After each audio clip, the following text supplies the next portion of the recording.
Alright, so we're about ready to brown the meat for the lasagna here, but I want to show you guys a little something. There's a French term called mise en place. Means basically get all of your stuff together before you start to cook.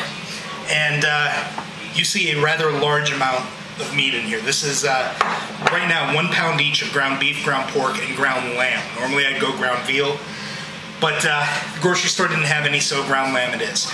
Around here I've got everything I need, not only to get the meat browned, which is really just what we're talking about right here, but we're going to do a little bit more than that. So what I'm going to do is I'm going to take about 1/3 of this, so roughly 1 pound of the meat, and I'm just going to drop it right here in the saute pan. Now when that gets a little bit going, I'll hit it with some oregano and basil, which I've got right here, and some crushed red pepper, kind of maybe give it a little bit of a sausage flavor. Okay, but what to do with the rest of the meat? Okay, so here's the value of buying in bulk and getting all your stuff together. 2 links of andouille sausage. That's about 1/2 pound of meat right there. And we'll go, I'm gonna guess about 2 eggs here. Let's see what 2 eggs does to this.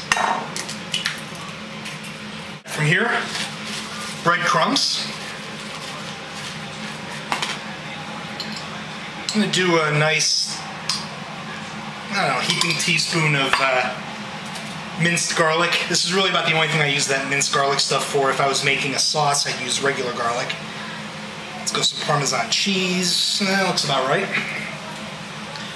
Oregano and basil, that's roughly 1/2 and 1/2. Go generous there. Got some salt. And some pepper. That should be good. So let's get that into a unified spot.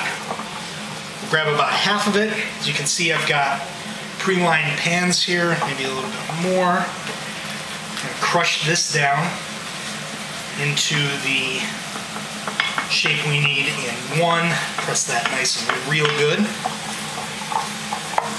Get this other piece. Drop that in there.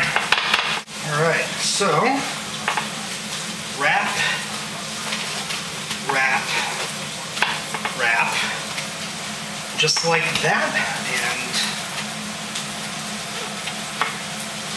wrap like that. So what's going to happen here is this. I've just made 2, what I call my meatloaf base. What I do with these then is these are going to go in the freezer to harden up for an hour or 2.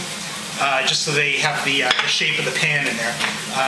I should press the small one on the big one. Make sure that shape sets.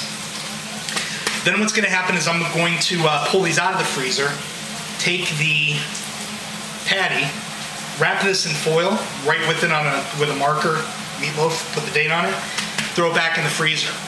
When I go to work one morning, I can pull this out, throw it in the fridge. When I come home, throw it back in the pan unwrapped, bake it up, and I've got a full hearty meatloaf, 2 days worth of meals here, or I can put it on the grill like I like to do.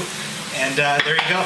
So make the most of your time in the kitchen. Mise en place.